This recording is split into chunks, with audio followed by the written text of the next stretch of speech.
Bonjour tout le monde, je suis Tom de la chaîne de Roule-moi ça et bon RPG AD 2024.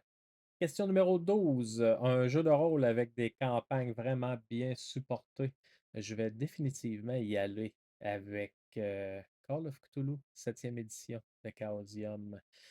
Euh, pour les campagnes qu'ils ont éditées, développées, qui sont vraiment extraordinaires. Puis on s'entend, si je vais par exemple pour les masques de Nyarlathotep, que des connaissances à moi ont joué, que c'est une campagne qui dure pendant des années de temps, là, en jouant toutes les semaines. Là, c'est des excessivement longues campagnes.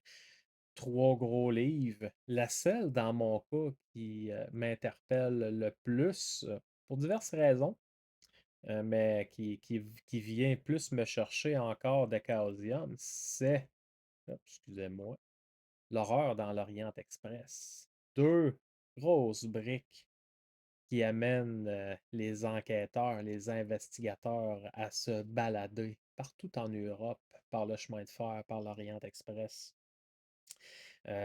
C'est une campagne qui m'attire vraiment beaucoup. Un jour, j'aurai le courage de l'étudier vraiment plus en détail et de la jouer. C'est fort probablement une campagne qui va être jouée à très long terme et publiée définitivement sur ma chaîne YouTube, plus que sur la chaîne Twitch.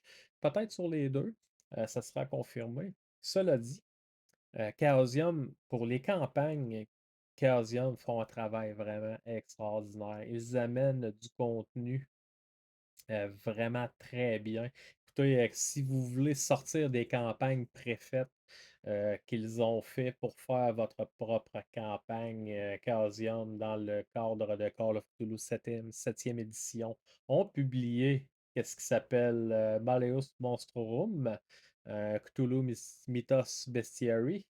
Euh, Deux briques d'horreur cosmique qui peuvent être amenées dans vos scénarios de Call of Cthulhu. Il y a le grand grimoire de Cthulhu Mythos, une brique sur de la magie qui peut être amenée dans les campagnes. Il y a le Cult of Cthulhu, un livre qui vous dit vraiment comment créer des cultes, comment créer votre propre campagne avec des cultes qui vénèrent des horreurs cosmiques.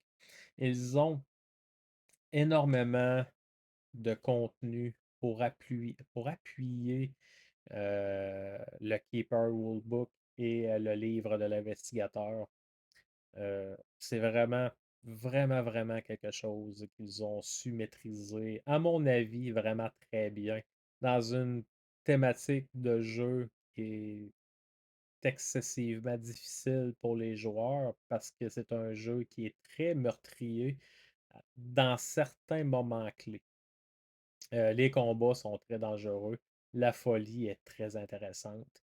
Et ça amène une dynamique de jeu autour de la table qui est totalement, mais totalement différente du Heroic Fantasy à la Donjon Dragon et à la Pathfinder et à tous les autres jeux dans ce genre-là.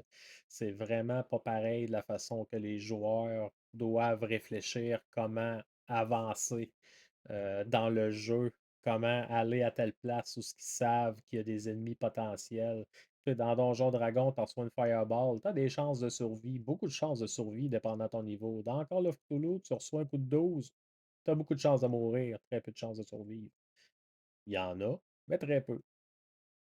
Alors, dynamique de jeu totalement différente. Mais oui, définitivement, Call of Cthulhu 7e édition, publiée par Chaosium, des campagnes vraiment très bien supportées avec des groupes Facebook de tripeux, de fanatiques de ces campagnes-là. Il y a d'ailleurs un groupe juste pour la campagne d'horreur dans l'Orient Express où ce que les DM qui adorent cette campagne-là s'échangent des conseils, s'échangent des idées pour comment bien amener la campagne à tel ou tel moment là, des investigations. Alors définitivement mon choix numéro un à ce niveau-là. Et sur ce, bon RPG AD à tout le monde et bonne fin de journée.